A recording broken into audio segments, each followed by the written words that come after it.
And speaking of people that you get sick of and you wish they would disappear from television, the Boozer versus Kyle O'Reilly was next. And again, big fan of Kyle O'Reilly since he was just a teenage young fellow. Different style, works hard, genuine kind of guy.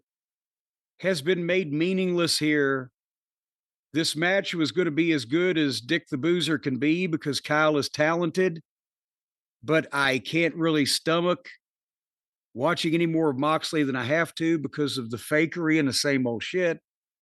So they did about 10 minutes and they went back and forth, and O'Reilly got an ankle lock. And Moxley, trying to get away from it, struggling to get away from it, reached up and knocked out the referee, as the announcer said, because so he doesn't have to tap out again. What the fuck? This is again. He didn't sell any major superstar in this company for fucking 2 years. And now when Kyle O'Reilly gets an ankle lock, his only alternative is to knock the referee out and get disqualified. But here's another problem. Tony has no consistency in the logic that doesn't exist in his universe he's created. And we've talked about this before, but there has to be a somewhat standard level of response to shit from show to show, or elsewise it glaringly makes things look goofy. In this case, Moxley punches the referee 8 seconds, I counted. After the referee hit the mat, all 4 of the other referees in the company were in the ring and waving their arms and fucking yelling. Yeah, how about that? Like they were standing there waiting to get their cue, which they were. And then they run in. We've had people attempt to murder other people. We've had flamethrowers and bleach pouring and fucking lighter fluid and Molotov cocktails. But one referee gets punched and the entire staff is in the ring within seconds. And then the faces and heel partners all hit the ring and they have a brief skirmish and they went to the break. But it's just because Tony thought of this spot, this thing to do, or somebody else thought of it. And let's do it just this way. And nobody is either there to say or will be listened to. This doesn't make any sense compared to the way we do it every other time and every other show. Why can't we get consistency? But it's just a break spot to them. And then when we come back from the break, hey, I'll let you in a second, but it was another 6-man tag with the heel partners against the babyface partners that had just done the run-in.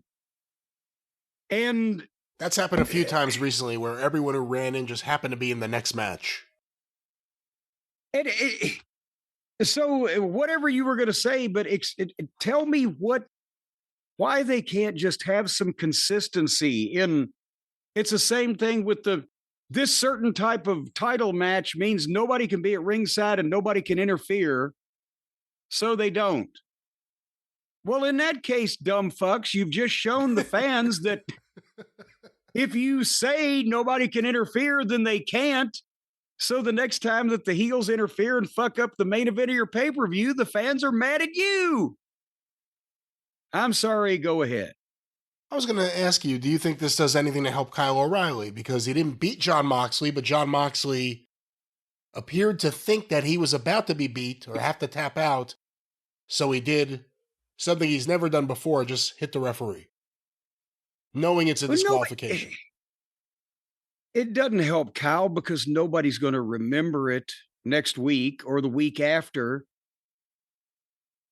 On a program without constant interference and constant running in and constant chaos of all kinds, if you take a guy and give him a concerted, consistent push, he might win this week on TV. Next week, you might show brief footage of the victory and he might speak. The next week, he might speak again or he might wrestle again, but it might be talking about the upcoming pay-per-view, which is the first time he's on pay-per-view, where he's going to win in a middle card match. And over a period of time, you've exposed him speaking and working and being talked about and being involved in a bigger match. That's the way you get somebody over. You don't just do one finish in one fucking match and nobody remembers it 3 days later. Speaking of not remembering this 3 days later, so they got a 6-man tag. Briscoe and Roderick Strong and Pockets against Claudio and Danny Garcia and Wheeler Useless. And this went almost 15 minutes. And I could tell by fast forward that the mascot still sticks his hands in his pockets and his opponents still look like complete idiots trying to stooge for him and make it palatable. But finally, after about, like I said, 15 minutes, Mark Briscoe beats Wheeler Useless with the J Driller, which looks great. What a finish, right? Boom, 1, 2, 3. But then Pac comes in and starts kicking his shit out of Mark. But then Ishii comes in.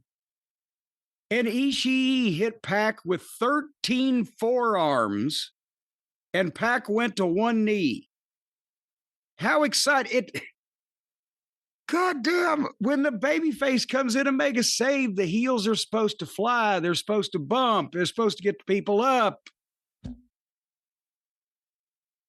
Then Schaefer nut-shotted Ishii, but Kyle O'Reilly came back in, but they stopped him. And Claudio was going to pick Pockets up and throw him on the announce desk the way that he did to Darby, but Darby hit the ring and hit Claudio a couple times with a baseball bat.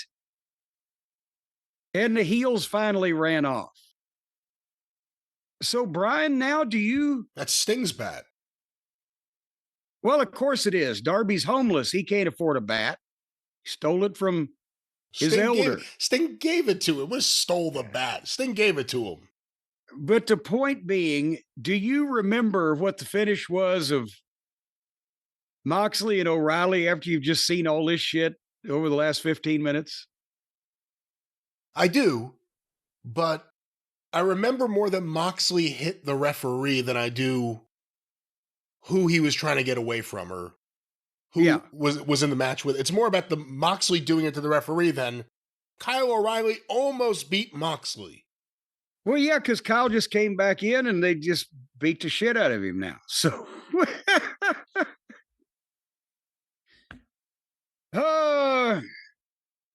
Brian, see, that's the thing. You can pretty well predict when you're watching AEW that every match will end with a run-in, that every match, regardless whether the heel wins or loses or what happens, they're going to start kicking the shit out of them afterwards. Another 6 or 8 people, they're going to run in. You can pick it before you even see the show. As a matter of fact, I wonder if our friends at Prize Picks have started offering options on AEW. Will the particular wrestler you pick go through 3 tables more or 3 tables or less in a given match? That might be something where they could pick up a lot more of the wrestling fans. What do you think? I think that's a very interesting observation you have there. I don't know if that's exactly how it works, but I do know that a lot of the audience are getting ready for the big game coming up, and they want to see how they can pick them. Pick them? Whether you want to pick them or whether you're Wilson Pickett, whatever it may be, Jim, Prize Picks is there for you. Well, you can pick them or you can stack them.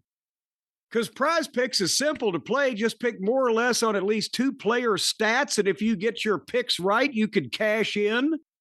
You can get in on the action on football and basketball in more than 40 states, including California, Texas, and Georgia. And now, Prize Picks offers stacks. You can pick the same player up to 3 times in the same lineup.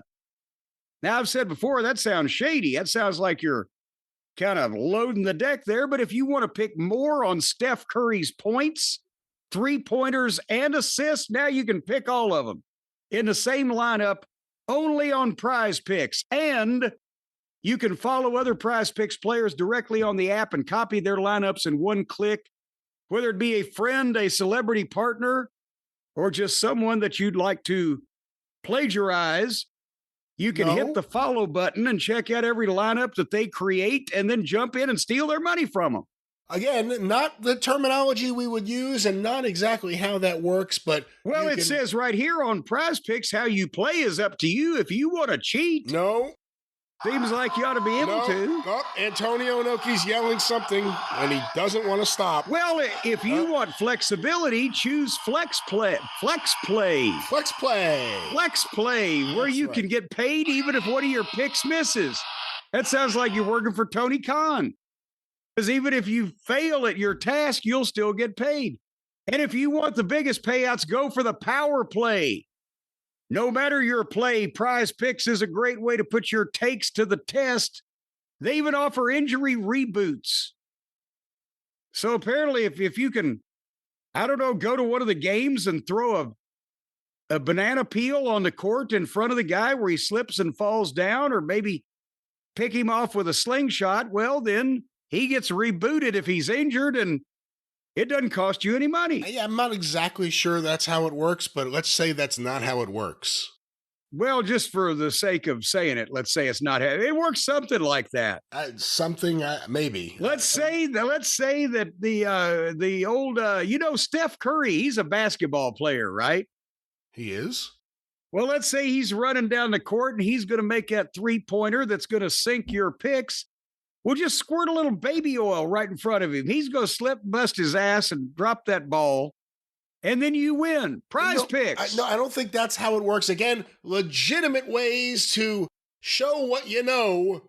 Make your picks, make your Prize Picks, make your picks give you prizes, as only delivered by Prize Picks, Jim. Well, it's not who you know, but who you blow. So right now, download the Prize Picks app and use the code JCE because you're blowing me. And that way you get $50 in lineups after you play your first $5 lineup. So right there, $50 for a Hummer, that's not a bad fucking proposition. Again, a metaphorical one. We're talking about a great deal with Prize Picks. Well, pick more or less on the Hummers as far as how long it's going to take. That's code JCE to get $50 in lineups after you play your first $5 lineup, because on Prize Picks, it's good to be right. And it's even better to get a gum job. They take the whole dentures out. Oh, no, you heard what that means. That means let's get to the important stuff. That sounds like somebody fell down. Prize Picks. Pick how many times they're going to fall down.